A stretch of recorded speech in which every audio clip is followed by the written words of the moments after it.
Le cinquième évangile, conférence de Samael Aounouéor, partie 1, psychologie gnostique révolutionnaire.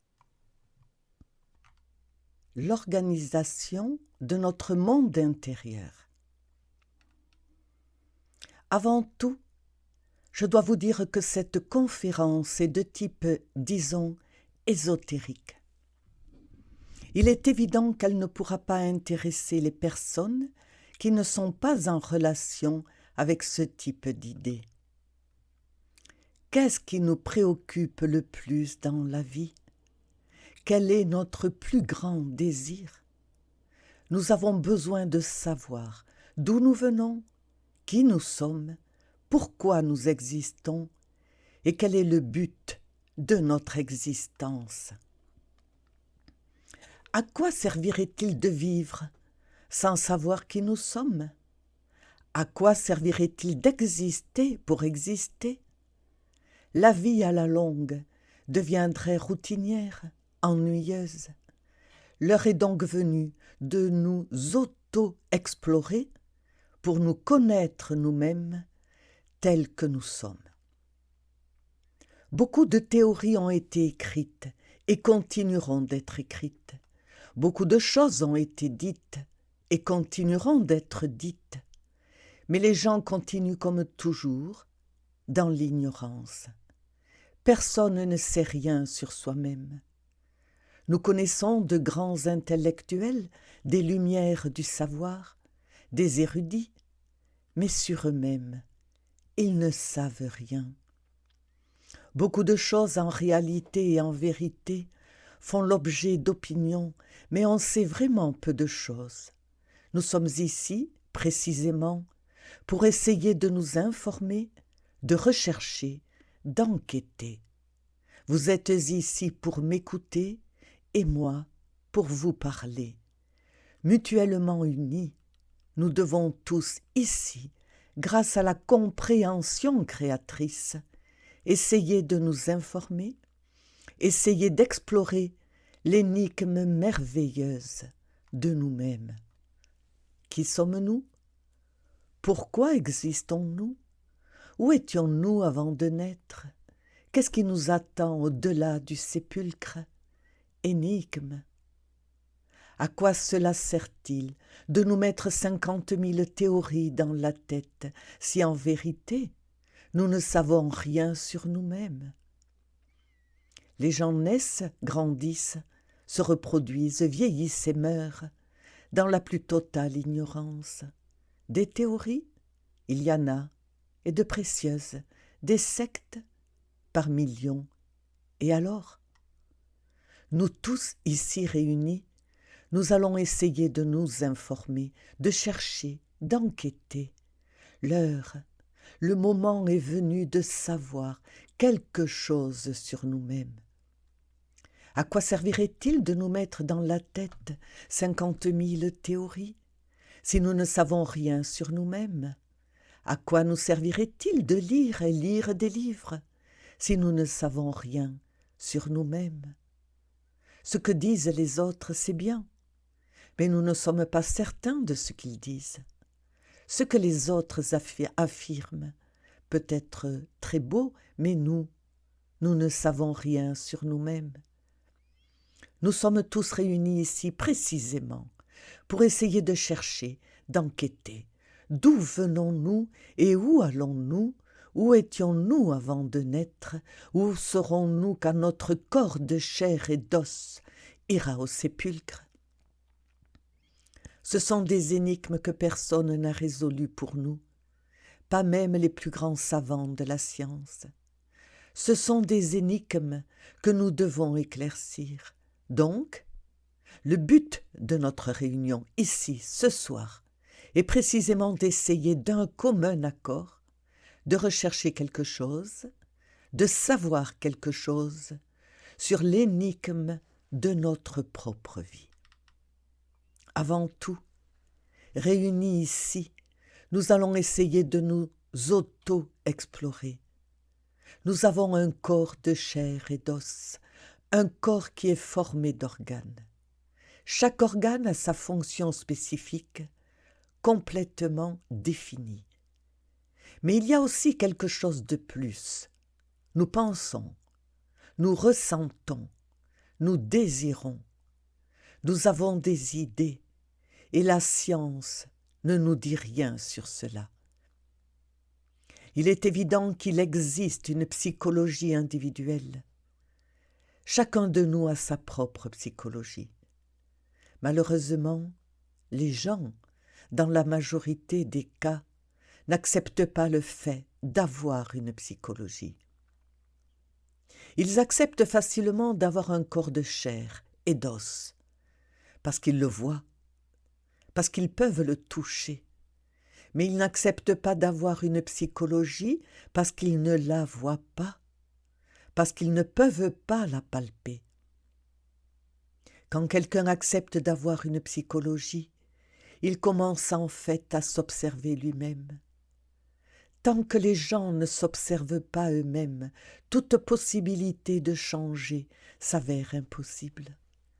Mais lorsque les gens commencent à s'auto-observer, les possibilités de changer deviennent manifestes. En nous observant nous-mêmes, nous découvrons que nous avons une vie intérieure. Nos pensées sont internes, invisibles, personne ne peut les voir. Cependant, elles sont réelles pour nous. Nos idées sont invisibles, personne ne peut les voir, mais elles existent. Nos émotions ont une réalité, bien que personne ne les voie, bien qu'on ne puisse pas les mettre sur la table d'un laboratoire pour les examiner. Le mental, en tant que force, est démontré. Vous avez déjà entendu le cas si célèbre d'Uri Geller, un homme qui, avec sa force mentale, plie les métaux. Il a ainsi démontré que le mental a de la force. Il existe des appareils qui peuvent mesurer la force du mental. Ainsi, la force du mental est donc démontrée. On pourrait en dire autant des émotions, des sentiments. Évidemment, chaque émotion a son type d'onde, chaque sentiment. Quand on examine en détail son organisme, on découvre la cellule vivante. Les scientifiques peuvent jouer avec la mécanique des phénomènes. Mais que savent-ils du fond vital? Rien. Les hommes de science peuvent faire des inséminations artificielles, mais ils n'ont jamais pu créer un spermatozoïde et un ovule ayant les possibilités suffisantes pour créer un nouvel enfant. Ils ont inventé de puissants vaisseaux qui sont allés sur la Lune, mais ils n'ont jamais pu inventer la semence de l'herbe la plus insignifiante, parmi celles qui existent à la surface de la Terre, capable de germer. Et si nous mettions sur la table d'un laboratoire les éléments chimiques avec lesquels sont formés un spermatozoïde et un ovule, les scientifiques pourraient faire le spermatozoïde et l'ovule, mais ils n'en sortiraient pas un nouvel enfant. Alfonso Herrera, le grand savant mexicain, qui est un honneur et une gloire pour nous autres, les Mexicains, a inventé la cellule artificielle, une cellule merveilleuse. Les scientifiques savent bien que M. Alfonso est l'auteur de la théorie de la plasmogénie, mais cette cellule qu'il a inventée, qu'il a fabriquée, tout à fait semblable à une cellule vivante, était une cellule morte, une cellule qui n'a jamais eu de véritable vie. Sur quoi se basent les scientifiques matérialistes, ennemis de l'éternel, pour nier le divin? Sur quoi se fondent-ils s'ils ne sont pas capables de créer la vie? Quel est leur point d'appui? Sans base, il n'est pas possible de discuter. Affirmer que Dieu n'existe pas et ne pas être capable de créer un spermatozoïde capable d'engendrer un enfant, c'est faire une affirmation sans base, sans fondement, c'est simplement lancer une idée empirique. Nier les valeurs éternelles de l'esprit quand on n'est pas capable de créer la vie dans un laboratoire, c'est simplement formuler des sophismes pour se distraire, des sophismes absurdes. Jusqu'à présent, les scientifiques matérialistes ennemis de l'éternel n'ont même pas été capables de créer une mouche. Ils jouent avec ce qui a déjà été fait. Ils greffent une plante avec ce qui a déjà été fait. Ils cueillent une plante et avec celle-ci en greffent une autre. Mais ils ne créent pas une plante. Ils extraient les semences d'un lieu et les passent à un autre lieu. Mais ils ne créent pas les semences. Ils unissent deux morceaux d'organismes différents pour créer une chose amorphe et y mettre une étiquette, mais ils ne créent pas ces deux morceaux d'organismes différents. Ils ne les créent pas. Ils ne leur ont pas donné la vie. Et cependant, ils osent nier la divinité. Mais sur quelle base s'appuient-ils, si jusqu'à présent ils n'ont pas pu faire ce que fait la divinité? Si dans un laboratoire, ils pouvaient faire un spermatozoïde et un ovule, les mettre ensuite dans une matrice artificielle, et de là faire sortir un enfant, de toute évidence, ils parleraient contre la divinité sur une base d'acier inflexible, mais jusqu'à maintenant, ils ne l'ont pas fait et ne pourront jamais le faire. Ce qui arrive, c'est que l'antéchrist est actif. L'antéchrist n'est pas, comme beaucoup le supposent, une créature venue de là-bas, d'Asie ou d'Europe, ou de quelque autre lieu mystérieux du monde. Non, l'antéchrist n'est rien d'autre que la fausse science qui fait des miracles et des prodiges trompeurs et devant laquelle se prosternent jusqu'aux rois les plus puissants de la terre. Qui ne va pas s'agenouiller devant l'antéchrist? Il fait des avions supersoniques, des bateaux extraordinaires, des sous-marins atomiques, des bombes pour détruire des villes sans défense, etc. Quel genou ne va pas fléchir devant lui? Mais ce sont des miracles, des prodiges trompeurs, car ils ne pourront jamais créer la vie. Ainsi, l'heure est donc venue de nous auto-explorer pour nous auto-connaître. Il est évident qu'en l'intérieur de chacun de nous existe un moi. À l'intérieur de chacun de nous se trouve le moi-même, le soi-même. Mais qui est ce moi? Il faut le voir, il faut le toucher, il faut le palper pour savoir qui il est. Mais où va-t-on le voir? À l'extérieur de soi-même? Absurde! Nous devons voir le moi à l'intérieur de nous-mêmes, ici et maintenant. Quand nous frappons à une porte, on nous demande « Qui est-ce » Nous répondons « Moi ». Or, comment saurions-nous qui est le moi? Il est nécessaire d'apprendre à penser psychologiquement. Quand on apprend à penser psychologiquement, on ouvre le mental intérieur, et alors on connaît vraiment la vérité, le réel, les mystères de la vie et de la mort, non pas parce que les autres ont dit, ou parce qu'un tel ou un tel a écrit, ou a cessé d'écrire, mais par expérience directe vivante. À l'intérieur de nous, il y a 3 sortes de mental. Le premier est le mental sensoriel, le mental qui se nourrit des perceptions sensorielles externes. Puis vient le mental intermédiaire, dans lequel se trouvent les croyances, les religions, les écoles, les sectes, etc.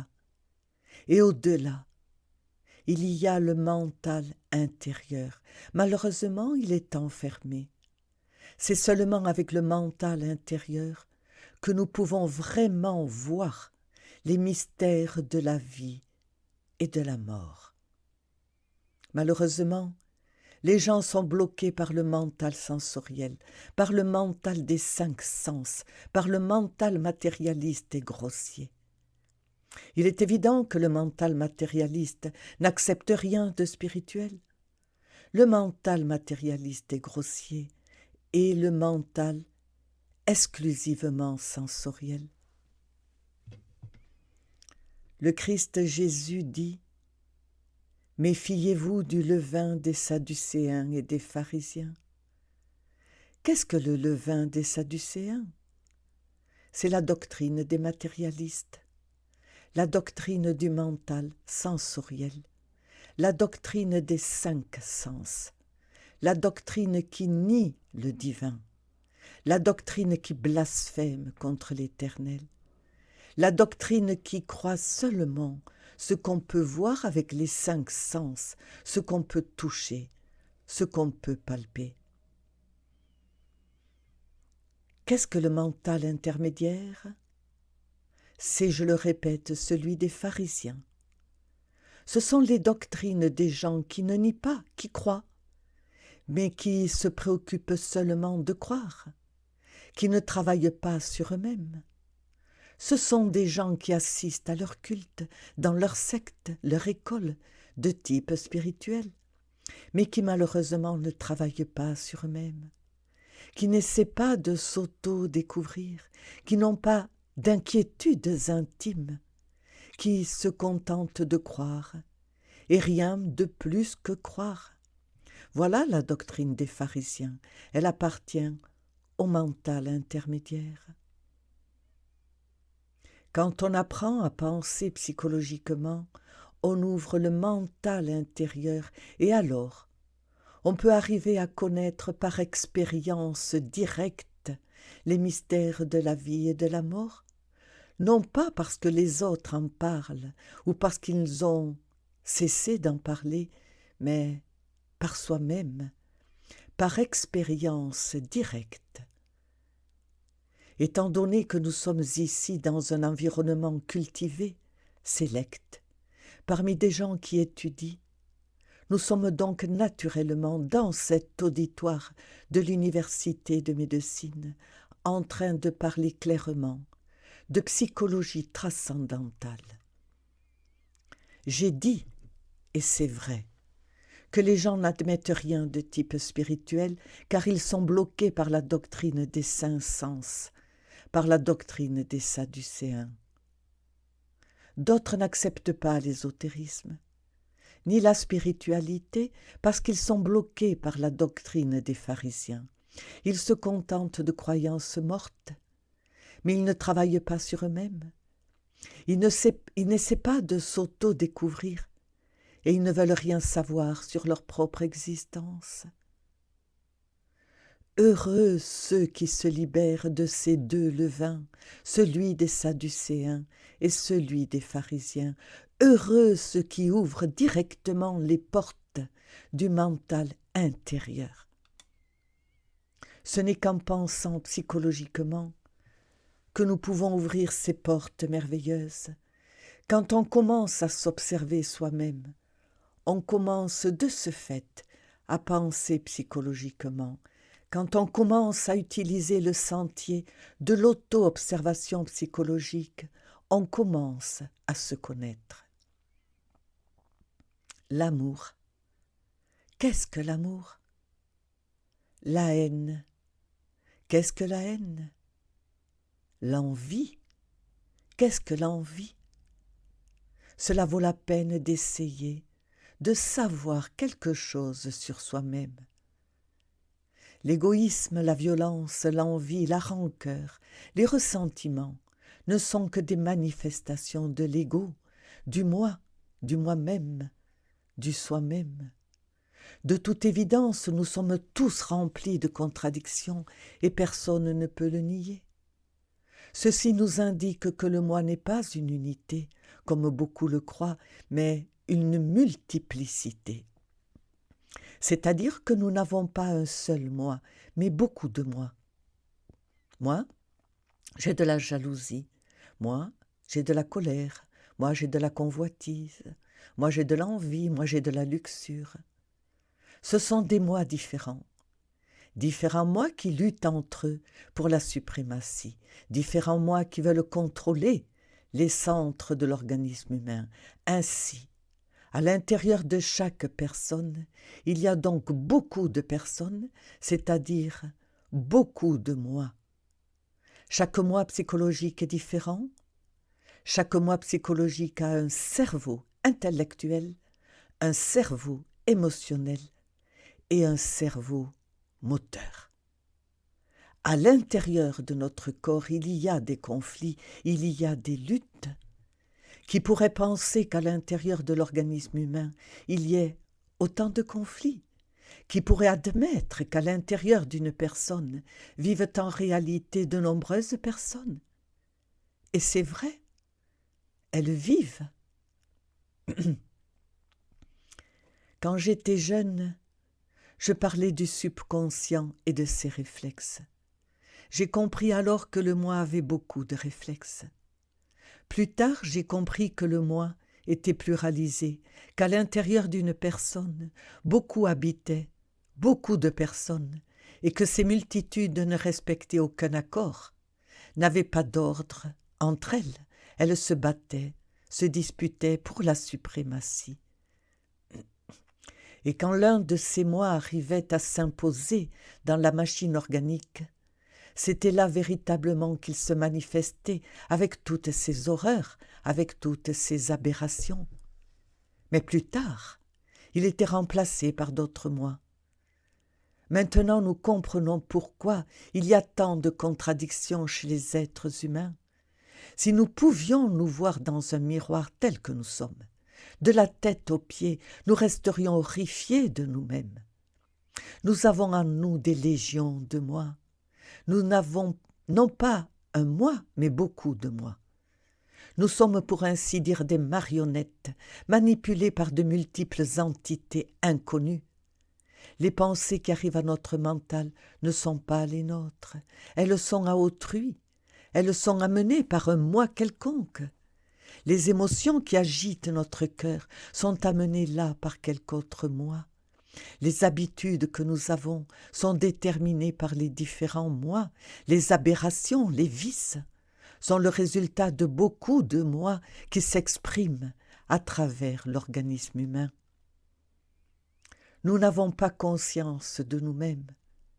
Notre vie ne nous appartient pas. Nous ne sommes pas maîtres de nos pensées.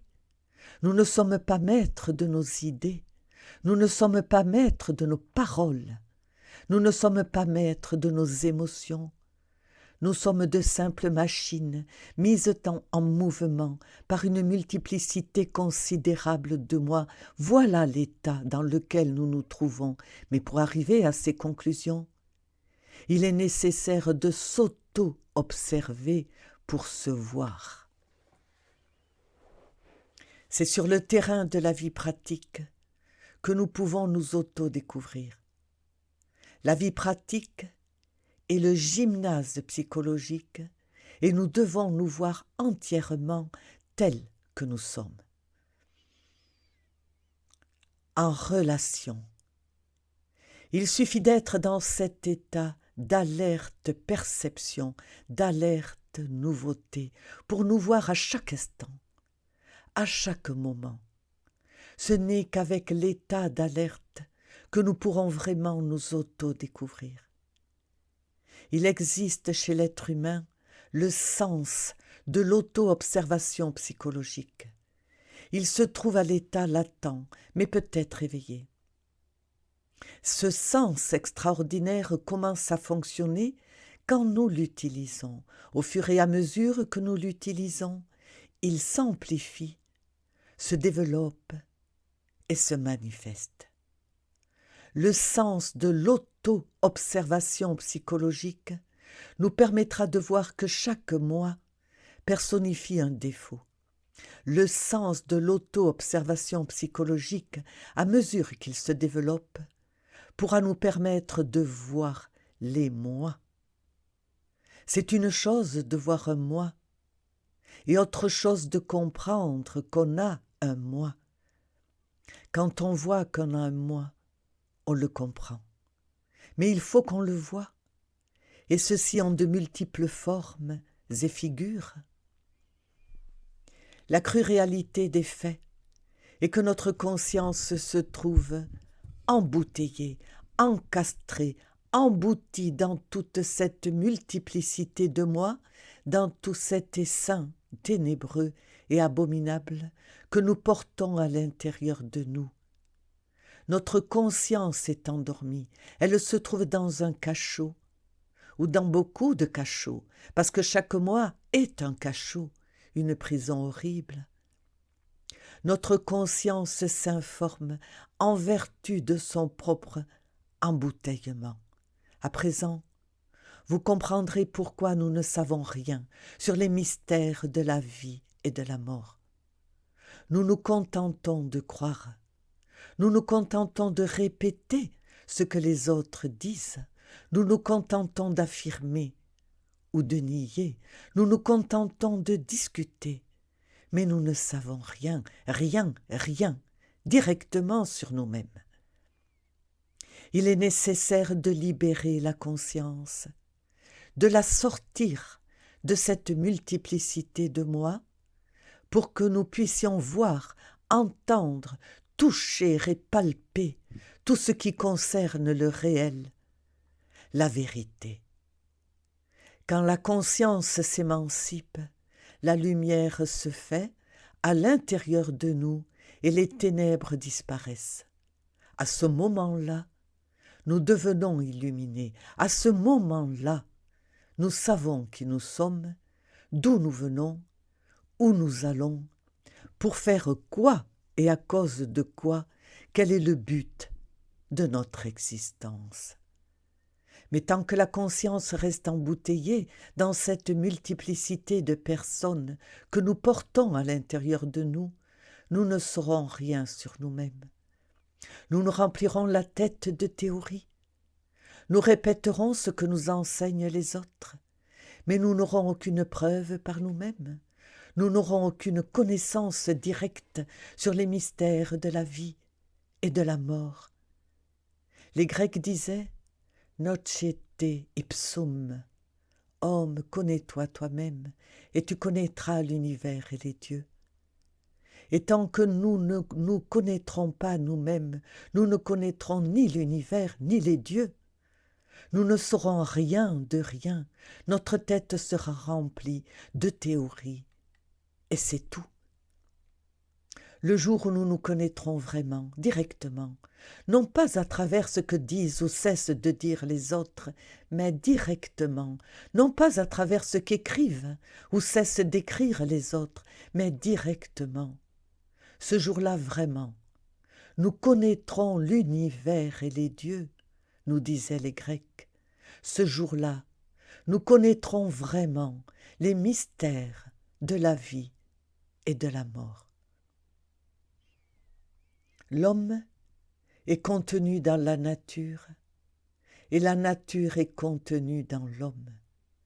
Si nous ne découvrons pas les lois de la nature à l'intérieur de nous-mêmes, nous ne les découvrirons jamais à l'extérieur de nous-mêmes. Si nous ne découvrons pas les mystères de la vie et de la mort à l'intérieur de nous-mêmes, nous ne les découvrirons jamais à l'extérieur de nous-mêmes. Le moment est venu de faire des efforts pour connaître quelque chose sur nous-mêmes, pour savoir quelque chose sur ce que nous avons en nous, sur ce moi qui crie, sur ce moi qui se cramponne à la vie. Malheureusement, les gens sont auto-enfermés dans la rigidité de leur mental, accrochés à l'ego, au moi, au soi-même.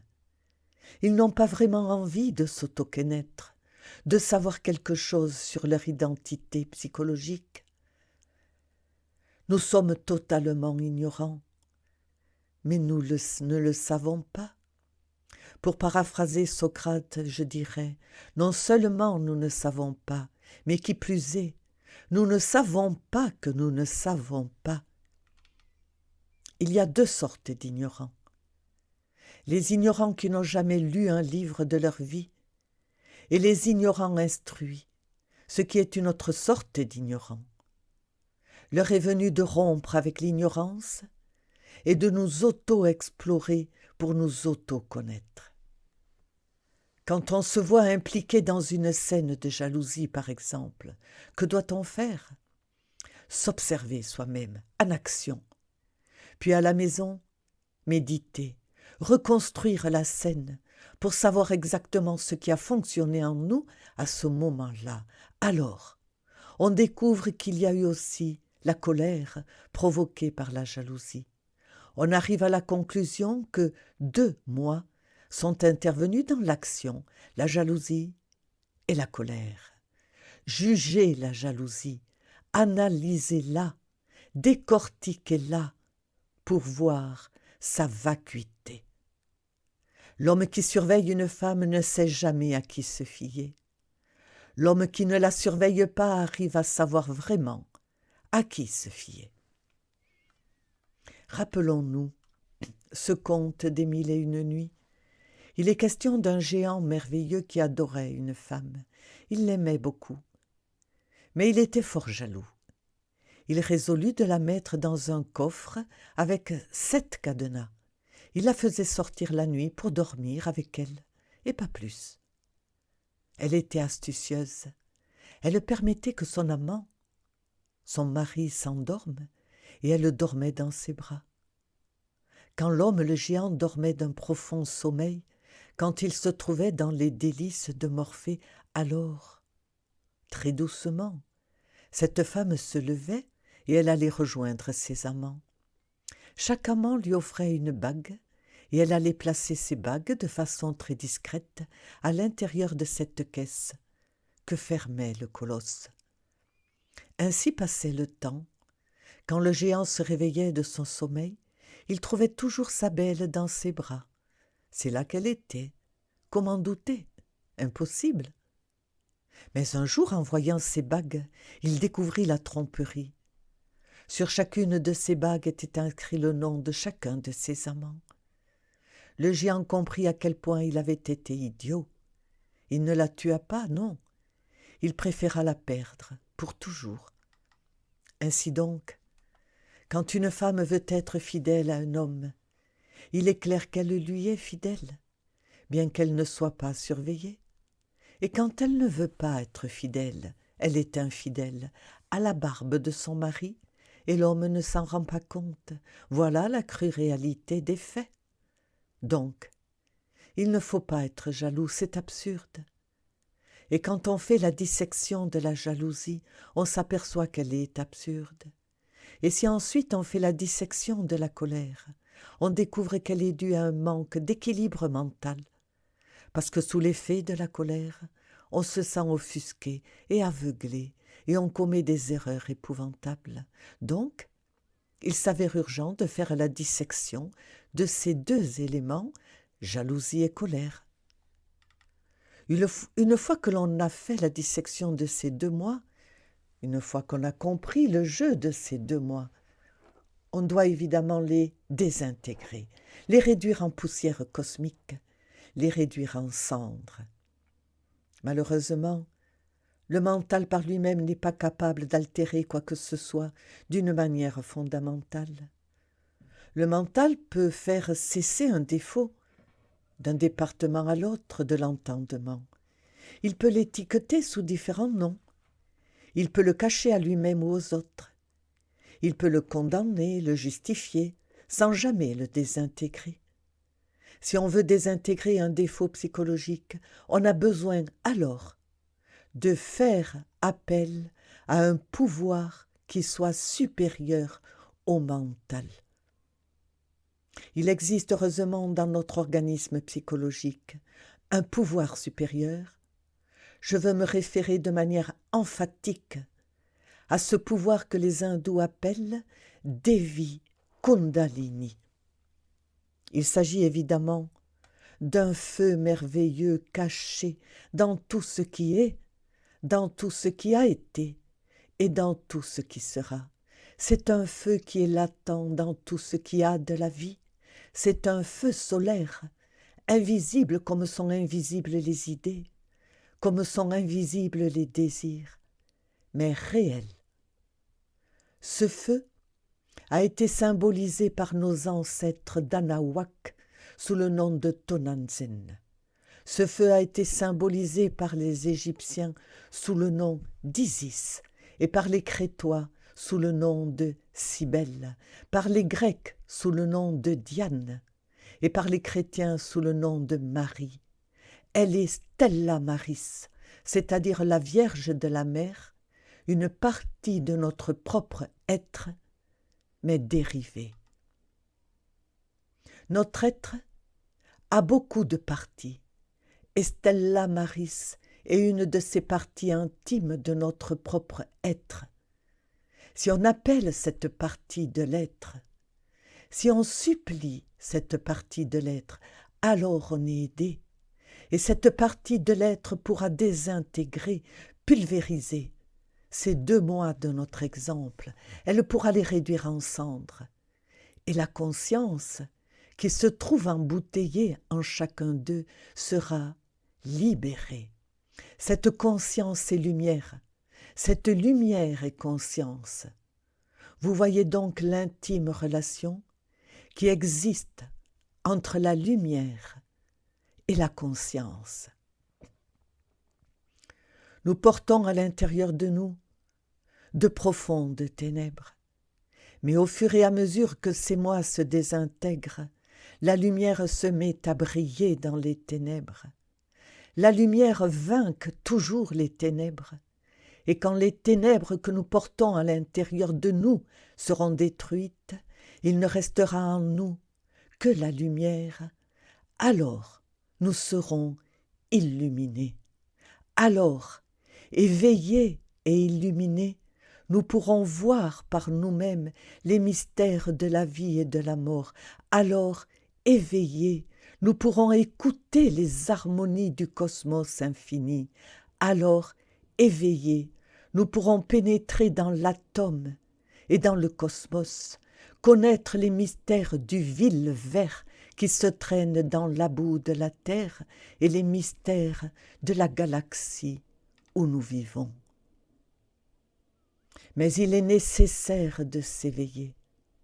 Les 4 évangiles insistent sur la nécessité de s'éveiller, mais nous continuons à dormir.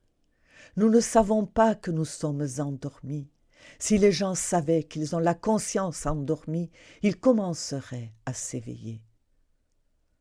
Dans un asile d'aliénés, quand les fous commencent à accepter le fait qu'ils sont fous, cela prouve qu'ils commencent à s'éveiller. De même, quand ils n'acceptent pas encore qu'ils sont fous, cela prouve qu'ils sont encore bien fous. Nous aussi, nous sommes endormis, mais quand nous acceptons le fait que nous sommes endormis, cela prouve que nous voulons nous éveiller. Ainsi donc, l'important est de s'éveiller pour pouvoir connaître la vérité. La vérité n'a rien à voir avec des théories, elle n'a rien à voir avec ce que les autres disent. Quelqu'un pourrait énoncer de jolis concepts sur la vérité, mais ce n'est pas la vérité. Quelqu'un pourrait avoir une très belle idée sur la vérité, mais ce n'est pas la vérité. Quelqu'un pourrait donner une belle opinion sur la vérité, mais ce n'est pas la vérité. Quand on a demandé à Jésus-Christ « Qu'est-ce que la vérité ?» il a gardé le silence. Et quand on a demandé à Bouddha Gautama Sakyamuni « Qu'est-ce que la vérité ?» il a tourné le dos et s'en est allé. C'est donc que la vérité n'est pas une question d'idées, ni de concepts. La vérité, il faut la voir, la toucher et la palper. Quand on met un doigt dans le feu, on se brûle. De même, quand on avale beaucoup d'eau, on se noie. De manière semblable, nous dirons que la vérité, il faut l'expérimenter, comme quand on se brûle, comme quand on se noie. Il faut connaître la vérité, et celle-ci nous rendra libres. Mais la vérité n'est pas ce que quelqu'un nous dit ou cesse de nous dire. Il faut l'expérimenter, la sentir. Elle est au-delà du corps, des affections et du mental. Mais ce n'est qu'en nous connaissant nous-mêmes que nous découvrirons en nous la vérité, et ce qui est important, c'est de découvrir la vérité. Aujourd'hui, je le répète, nous sommes de simples marionnettes mises en mouvement par des fils invisibles, contrôlées par de nombreuses personnes que nous avons intérieurement dans notre psyché. Nous n'avons pas une véritable individualité. Le moi qui aujourd'hui jure un amour éternel à une femme est remplacé plus tard par un autre moi qui n'a rien à voir avec cette promesse. Alors la personnalité se retire et la malheureuse reste déçue. Le moi qui jure un amour éternel à une cause, plus tard se retire et alors ses compagnons restent stupéfaits. Nous n'avons pas un véritable sentiment de responsabilité morale, parce que nous ne jouissons pas d'un centre de gravité permanent, nous n'avons pas une individualité authentique, nous sommes remplis de terribles contradictions, et nous savons que nous sommes pleins de contradictions, nous ne l'ignorons pas, mais intentionnellement, nous nous auto-trompons nous-mêmes avec l'intention avec l'intention de dire « nous ne sommes pas ».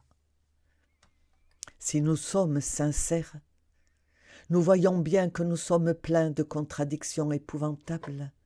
Je veux manger, dit le moi de l'estomac. Non, je ne veux pas manger maintenant, dit le moi de l'intellect. Je vais étudier une œuvre. Au diable l'œuvre, s'exclame le moi du mouvement. Il est préférable que j'aille me promener. Rendez-vous compte du nombre de contradictions. Personne n'est le même, ne serait-ce qu'une demi-heure. Si je pensais que l'un de vous est le même pendant une demi-heure, je m'abuserais moi-même et je vous abuserais. Une personne peut aujourd'hui être très douce et bonne, et le lendemain elle peut être remplie de colère, ou pas si loin, sans attendre le lendemain. Il se peut que dans la demi-heure qui suit, elle soit remplie de colère. Nous ne sommes pas les mêmes d'heure en heure. Nous devons accepter la doctrine des multiples, si nous aspirons vraiment à un changement radical, un changement fondamental. Et tant que nous croirons que le moi est une individualité, que nous avons un moi permanent, et que tous les défauts ne sont rien d'autre que des fonctionnements de ce moi permanent, toute possibilité de changer s'avérera absolument impossible. Si je suis debout sur une table, ou disons sur une planche pour éclairer l'exemple, et que je désire lever cette planche et l'adosser à un mur, la première chose que je dois faire est de m'enlever de la planche, de la soulever et de la poser contre le mur. Mais si je suis debout sur la planche et que je ne m'enlève pas de là, il est évident que je ne peux en aucun cas faire ce que je veux faire. Il en est de même avec nos défauts psychologiques. Si nous croyons que ce sont des fonctionnements d'un moi permanent, de toute évidence nous ne pourrons jamais les désintégrer. Mais si nous ne nous identifions pas avec nos défauts, si nous acceptons que ce sont des moi différents, indiscutablement, nous pourrons les séparer de notre psyché et les désintégrer, les pulvériser, les réduire en cendres. Ainsi, cette multiplicité de moi est donc une terrible réalité.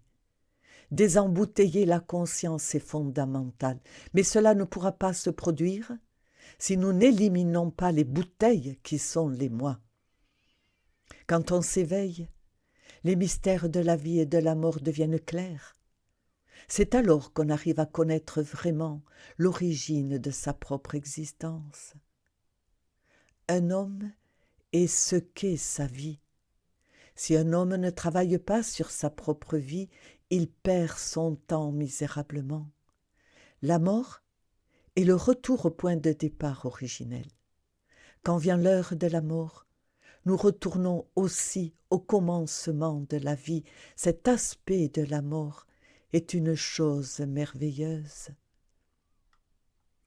Personne ne pourra connaître les mystères de la vie s'il n'a pas connu avant l'énigme de la mort. La mort en elle-même est profondément significative. Voir le cadavre d'un être cher, là, dans une salle mortuaire, ce n'est pas connaître l'énigme de la mort. La mort est remplie de significations profondes. Ceux qui ont réussi à éveiller leur conscience savent ce qu'est la mort. Ils savent très bien que la mort est une soustraction de fractions. Quand l'opération est terminée, l'unique chose qui continue, ce sont les valeurs, et à l'intérieur d'elles, la conscience est embouteillée. Ainsi donc, il est évident que quand arrive la mort, 3 choses vont au cimetière. La première, le corps physique. La deuxième, le siège vital ou nexus formativus organique, qui de nos jours a pu être photographié. La troisième, l'ex-personnalité. À ce sujet, je vais dire la chose suivante. Personne ne naît avec une personnalité. Celle-ci, on doit la créer. Elle se crée durant les 7 premières années de l'enfance, à travers l'exemple des grandes personnes, à travers les amitiés, l'école, et elle se renforce avec le temps et les expériences. Elle est énergétique, elle n'est pas physique. Les fanatiques de la doctrine des Sadducéens ne l'accepteront jamais. À l'heure de la mort, cette personnalité va au sépulcre. Elle entre et sort de la fosse sépulcrale. Elle se réjouit quand quelqu'un lui rend visite et ensuite elle retourne dans son cercueil. Elle a une réalité. Elle se désintègre lentement jusqu'à ce qu'elle meure, jusqu'à ce qu'elle devienne poussière et cendre. Elle appartient à la 5e coordonnée. Le corps vital, ou siège organique de notre vie, appartient à la 4e coordonnée. Et le corps physique appartient au monde des 3 dimensions. Tout cela va au sépulcre. Mais il y a quelque chose qui ne va pas au sépulcre. Je me réfère à l'ego, au moi, au moi-même, au soi-même. Je me réfère à cet ensemble de moi, à ces valeurs positives et négatives qui se submergent dans la 5e coordonnée. C'est là qu'elles reposent, au sein de l'éternité. Mais il existe aussi une autre loi, qui est la loi de l'éternel retour de toutes les choses. Tout revient à son point de départ originel. Les mondes qui tournent autour des soleils reviennent toujours au point de départ originel. Les atomes, à l'intérieur de la molécule, reviennent au point de départ originel. Tout retourne, tout retourne. Pourquoi ces valeurs ne devraient-elles pas retourner? Pourquoi ces moi ne pourraient-ils pas retourner? Ils retournent. Ainsi est-ce écrit. Mais il n'y a strictement que celui qui s'est éveillé qui sait cela. Ceci, c'est l'éveillé qui peut le mettre en évidence. L'endormi ne peut rien mettre de cela en évidence. Ils retournent, ils reviennent, ils se réincorporent dans un nouvel organisme. Ainsi renaissons-nous, revenons-nous dans ce monde. Il existe une autre loi qui s'appelle la loi de récurrence. Tout se répète de nouveau, comme ce qui s'est passé, plus les conséquences. L'ego revient une nouvelle fois, projeter sa propre vie sur le tapis de l'existence. L'ego revient répéter tous ces incidents de son existence passée, c'est-à-dire qu'à l'heure de notre mort, nous emportons notre vie comme on emporte un film. La vie est un film.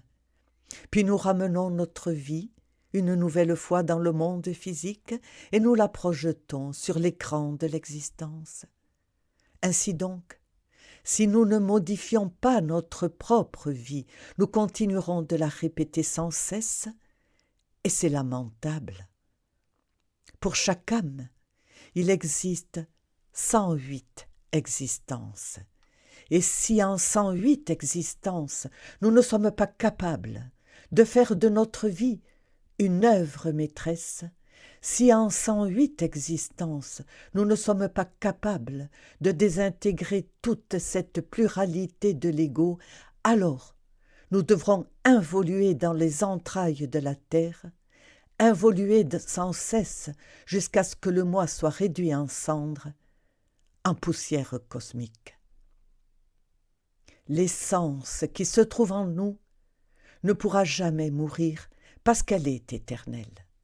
Mais la pluralité du moi devra évoluer dans les entrailles du monde. La nature devra désintégrer l'ego. La nature devra faire pour nous ce que nous n'avons pas été capables de faire par nous-mêmes. La nature devra libérer l'essence pour qu'elle sorte à la lumière du soleil, pour qu'elle puisse évoluer à nouveau depuis la pierre jusqu'à l'homme. Et quand elle reconquiert l'état humain qu'autrefois elle avait perdu, on lui assigne un nouveau cycle d'existence. Ainsi donc, la crue réalité des faits, c'est que nous devons mourir en nous-mêmes, ici et maintenant. Tant qu'à l'intérieur de nous continuent d'exister tous ces éléments qui produisent de la colère, tous ces éléments qui produisent des guerres, tous ces éléments